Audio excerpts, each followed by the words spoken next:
नमस्कार दोस्तों। हर माह की कृष्ण पक्ष की चतुर्थी को मासिक शिवरात्रि का व्रत रखा जाता है। मान्यता है कि भगवान शिव को मासिक शिवरात्रि का व्रत बेहद प्रिय है। कहते हैं कि इस दिन विधि विधान से पूजा करने और व्रत रखने से भगवान शिव की कृपा प्राप्त होती है।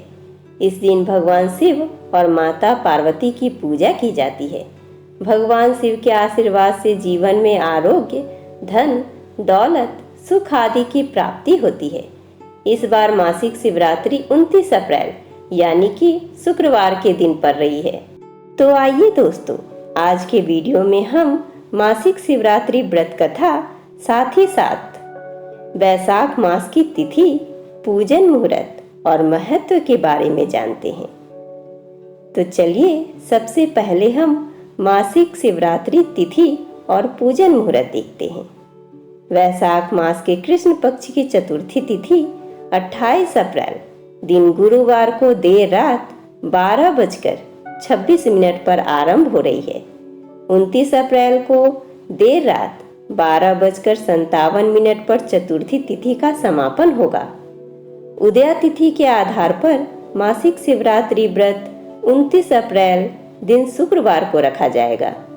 शिवरात्रि का अर्थ शिव की रात्रि से है, इसलिए शिवरात्रि की रात को शिव जी की पूजा का विशेष महत्व है। वैशाख मास की मासिक शिवरात्रि की रात्रि पहर के पूजन का शुभ मुहूर्त 11:57 से देर रात 12:40 तक है। अगर आप किसी विशेष मनोकामना से शिवरात्रि की पूजा कर रहे हैं तो इस मुहूर्त में पूजा अवश्य करें। अब आइए हम मासिक शिवरात्रि का महत्व सुनते हैं। धार्मिक मान्यता है कि मासिक शिवरात्रि का व्रत करने और शिव पूजा करने से भक्तों को दुखों से छुटकारा मिलता है।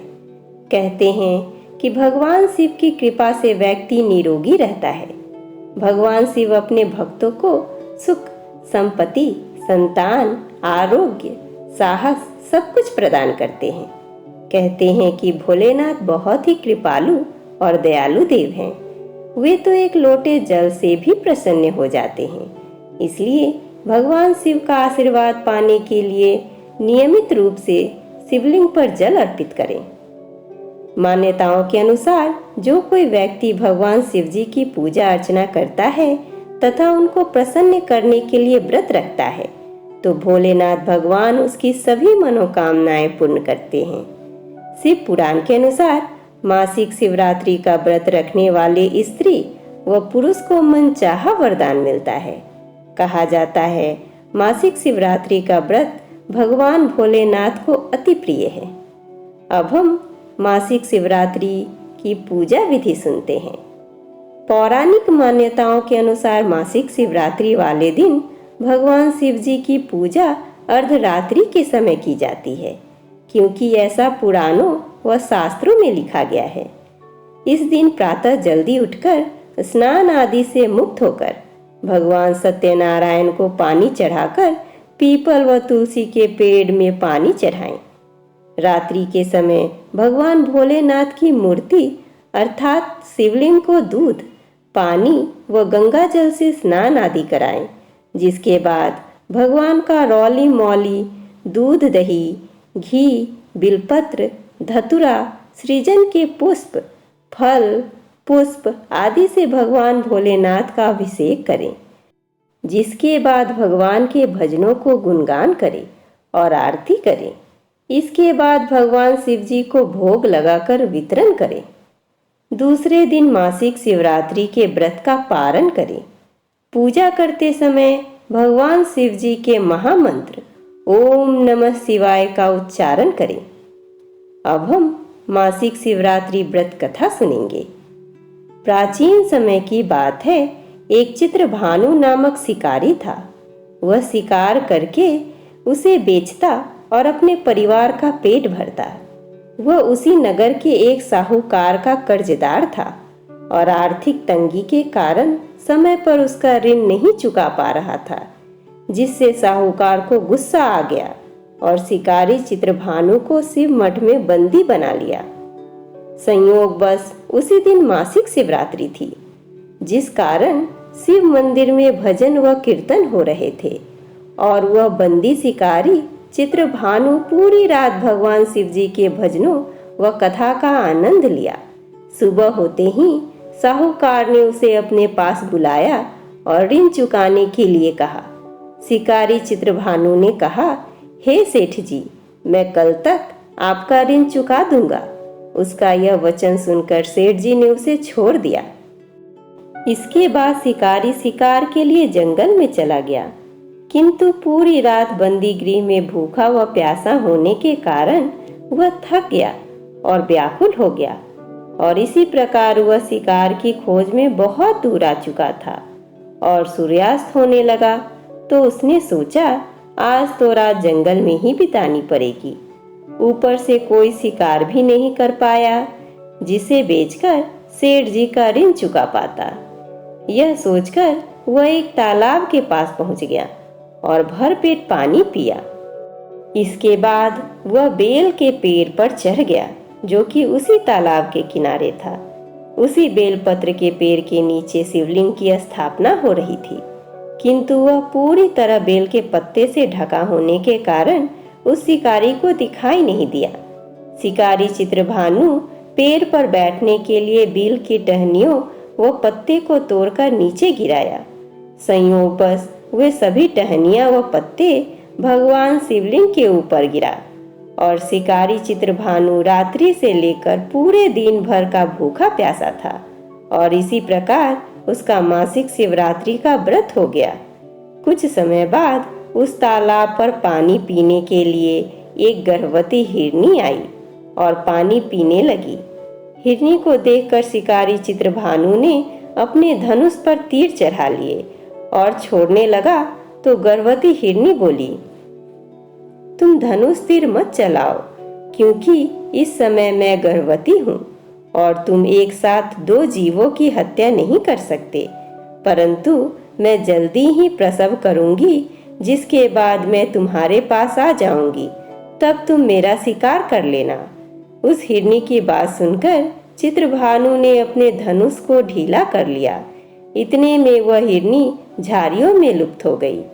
ऐसे में जब शिकारी ने अपने धनुष की प्रतंचा चढ़ाई और ढीली करी तो उसी दौरान कुछ बेलपत्र के पत्ते झड़कर शिवलिंग के ऊपर गिर गए। ऐसे में शिकारी के हाथों से प्रथम पहर की पूजा भी हो गई। कुछ समय बाद दूसरी हिरनी झाड़ियों में से निकली। उसे देखकर शिकारी के खुशी का ठिकाना ही नहीं रहा। चित्रभानु ने उस हिरनी का शिकार करने के लिए अपना धनुष उठाया और तीर छोड़ने लगा तो हिरनी बोली, हे शिकारी, आप मुझे मत मारो, मैं अभी ऋतु से निकली हूँ और अपने पति से बिछड़ गई। उसी को ढूंढती हुई मैं यहाँ तक आ पहुँची। मैं अपने पति से भेंट कर लूँ, उसके बाद तुम मेरा शिकार कर लेना। यह कहकर वह हिरनी वहां से चली गई। शिकारी चित्रभानु अपना 2 बार शिकार खोकर बड़ा दुखी हुआ और चिंता में पड़ गया कि प्रातः सेठ जी का ऋण कहाँ से चुकाऊंगा। जब शिकारी ने दूसरी हिरनी का शिकार करने के लिए धनुष पर प्रतंचा चढ़ाई तो कुछ बेलपत्र के पत्ते झड़कर शिवलिंग के ऊपर गिर गए। ऐसे में पूजा का दूसरा प्रहर भी संपन्न हो गया। ऐसे में अर्धरात्रि बीत गई और कुछ समय बाद एक हिरनी अपने बच्चे के साथ तालाब पर पानी पीने के लिए आई। चित्रभानु ने जरा भी देरी नहीं की और धनुष पर प्रतंचा चढ़ाई और तीर को छोड़ने लगा। इतने में वह हिरनी बोली, हे शिकारी, आप मुझे अभी मत मारो। यदि मैं मर गई तो मेरे बच्चे अनाथ हो जाएंगे। मैं इस बच्चे को इसके पिता के पास छोड़ाऊं, जिसके बाद तुम मेरा शिकार कर लेना। उस हिरनी की बात सुनकर शिकारी चित्रभानु जोर जोर से हंसने लगा और कहा, सामने आए शिकारी को कैसे छोड़ सकता हूँ? मैं इतना भी मूर्ख नहीं हूँ, क्योंकि 2 बार मैंने अपना शिकार खो दिया है, अब तीसरी बार नहीं। हिरनी बोली, जिस प्रकार तुम्हें अपने बच्चे की चिंता सता रही है, उसी प्रकार मुझे अपने बच्चे की चिंता हो रही है। मैं इन्हें इसके पिता के पास छोड़कर वापस आ जाऊंगी, जिसके बाद तुम मेरा शिकार कर लेना। मेरा विश्वास कीजिए शिकारी राज।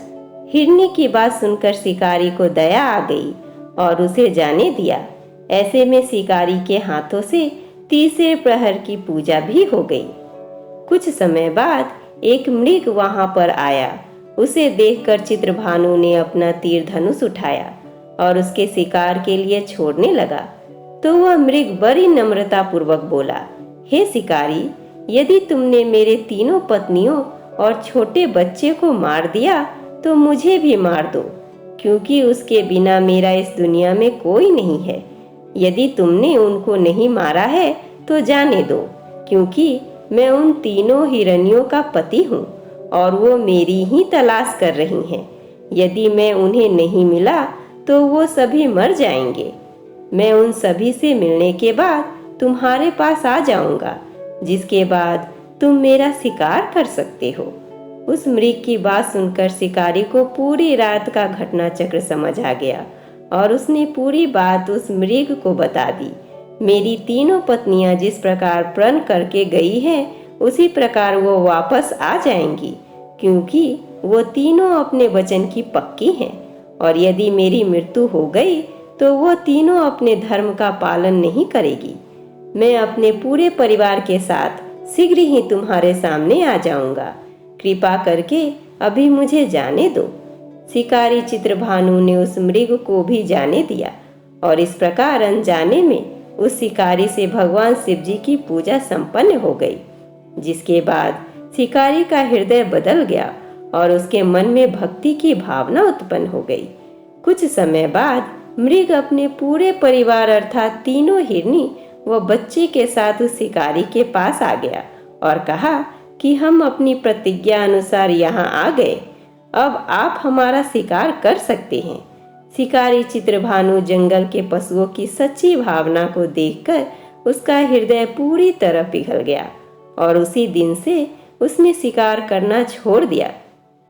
दूसरे दिन प्रातः होते ही सेठ जी का ऋण किसी और से उधार लेकर चुकाया और स्वयं मेहनत करने लगा।